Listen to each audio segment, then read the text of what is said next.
5, 4, 3, 2, 1, fire.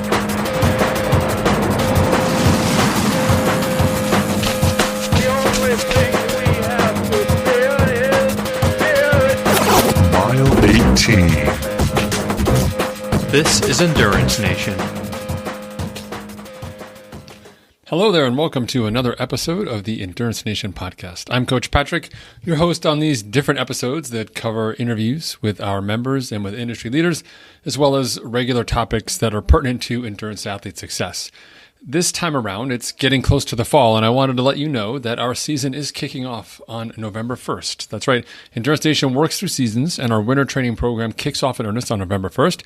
If you head over to endurancenation.us, you'll be able to enter your email address to get all the details about what's coming up and learn why starting in November is super important and how we can work with you over the course of the winter using our patented out-season program and the subsequent training phases of the year to create the conditions and knowledge you need to be your better and faster self. And if you're ready to get started early, can't wait till November 1st, we have a durability program for you too. So once again, head over to endurancenation.us, enter that email, learn more about what we are doing here over the course of the year, why Endurance Nation is different, why training with a team is the way to go, and how we can help make you successful.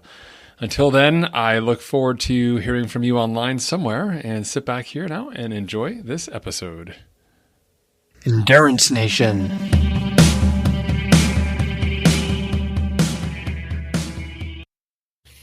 Hey folks, Coach Patrick here, Endurance Nation, back with another weekly cast. This week, I'm talking about getting revenge on your last race.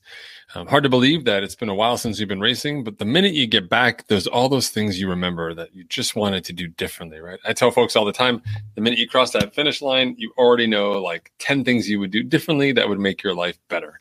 And while that's a long-term project, and I've talked about it in the past with our Recapping Races podcasts and videos, this time I want to talk a little bit about revenge. Not just that you want to get better in the future, but that you want to get better like very close, short-term, 4 weeks. Like let's find a different race. Let's do something different here. Let's realize on this experience, turn it around, right?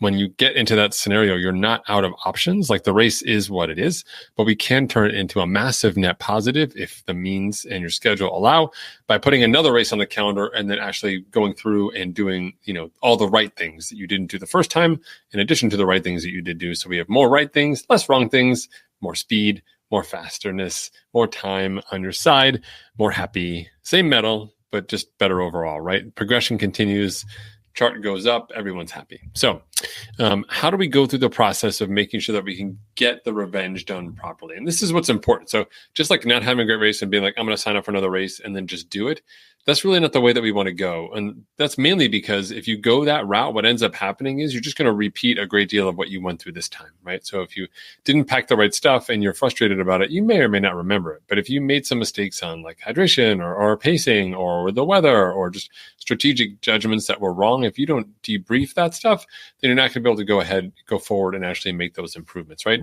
So first and foremost, diagnose, right? Let's just make sure we understand where things didn't go well for you. Were you injured before you started? Like didn't even get the race, right? Did you start well, but then had something happen midpoint, like bad decision on a hill, bad decision with the temperature, bad decision with gear, unfortunate nutritional consequence? Like what were the things that went wrong for you, or multiple things? And then let's identify that so we can figure out what it is, like really break it down. So for example, didn't drink enough, got dehydrated by hour 3. And that's all because hour 1 and hour 2, I was behind and didn't adjust. So the diagnosis is that I need to fix that, right? So we figure that out. If you don't know that, like for example, another would be heart rate. You have a heart rate cap, didn't stay under your heart rate cap. So you went over, you accumulated too much heat, core body temperature rose, couldn't get it down and continue racing, had to really shut it down, go into defensive mode, etc. Right? So diagnose for sure. And that's the first step because it's the most important step. If you're not willing to diagnose, just end this video and go to the next one where I'll talk about something else for you. All right. Number 2 here is use your 4-week event window. I say 4 weeks because that's the optimal time for most endurance events to kind of recover and then restart, keep our fitness high. So we don't have to do a lot of work inside these spaces. We're capitalizing on the work you've used in that first block of time to prepare for that race, and we're going to leverage it and extend it a little bit for this next race, right? So not like you have to go out and do the long run that you didn't do before the last race, which is why you had a bad race in your opinion, but rather we say we just did this big event. this is what we've gotten out of it. Here's how we adjust. So it really is about physiology, right? And the way we think about that event week window essentially is saying, what are we going to do on the front end? It's got beginning, middle, and end. And the beginning part here is the next bullet for number 3, which is recover like a pro. In other words, that first week after your race, presuming that you did race and did complete, if not, go ahead and skip to the next one. But in the event that you did race, is recovering crazy hard, right? So for me, let's say an Ironman, which is like our most common long distance event here inside the team. If your Ironman race is on Sunday, we need Monday, Tuesday, and Wednesday hardcore off, like sleeping as much as you can, legs up, hydration, being good, etc., but like really focusing on recovery. So don't do a ton of walking, don't go out in the sun for hours, etc. Like start the recovery process right away. Okay. I still want you to be active. I want you to walk, but I don't need you to swim, bike, and run right away. Right. Okay. So we're going to take advantage of that. So the first step is that recovery, right? Super, super important.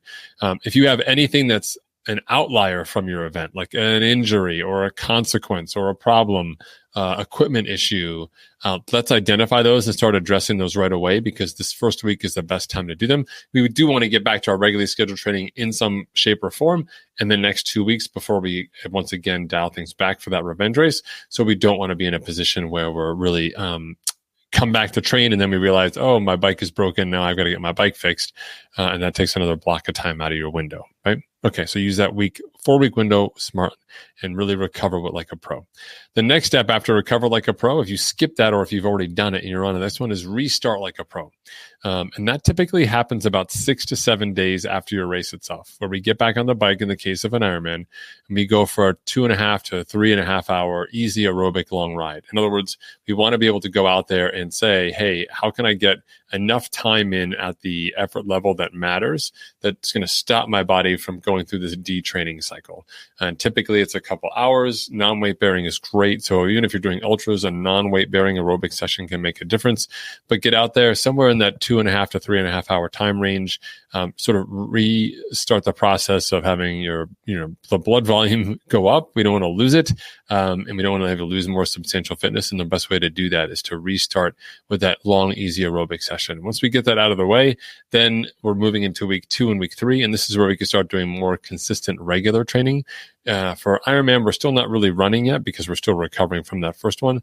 But we can do the swimming and the cycling in the second week for the most part. Okay. The next piece, as you're going through your training, and the training plans, we have those inside Endurance Nation, so you don't have to worry about that. But the next piece here is getting that rock solid race plan. So again, we're going back to the diagnosis we did in step 1, and we figured out what went wrong, and we have a good sense of what we want to change. So we bring that factor in. Now we look at the new venue, new course, and we say, okay, what changes have?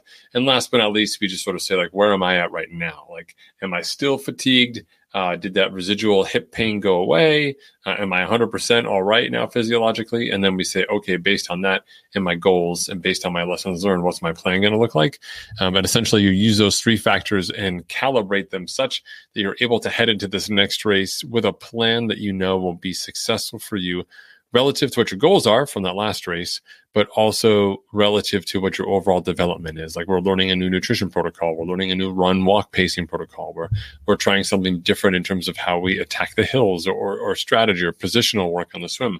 All of that's important, and we want to make sure we distill that down into a race plan that you can understand, comprehend, recall from memory, and be able to execute as well, right?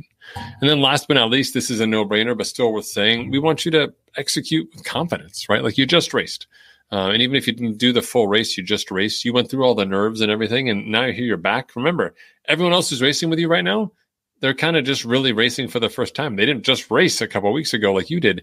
You've already been through this. You've done that. You've seen it. You know how things work. You've been reminded. Use that confidence to your advantage, right? We want you to make smart decisions from a position of control.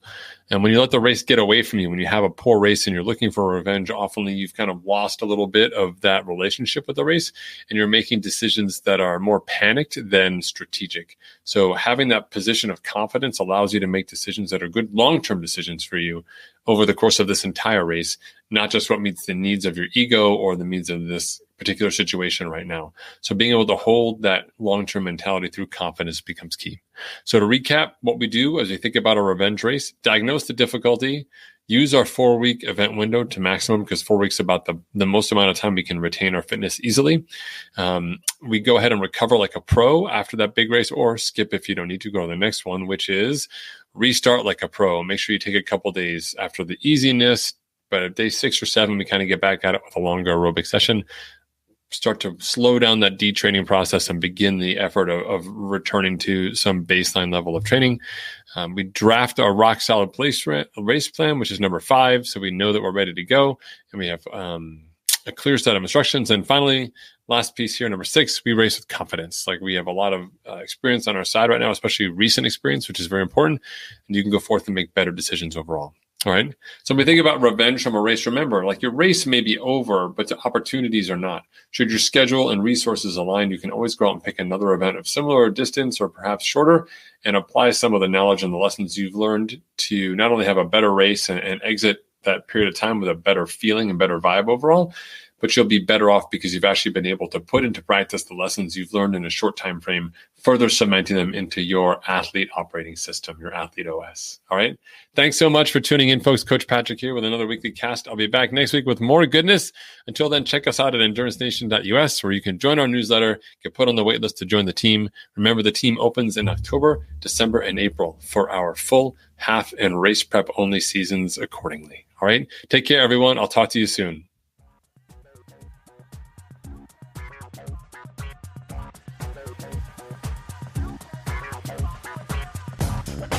For more information about Endurance Nation, visit us online at endurancenation.us. The provided music is from the Podshow Podsafe Music Network. Check it out at music.podshow.com.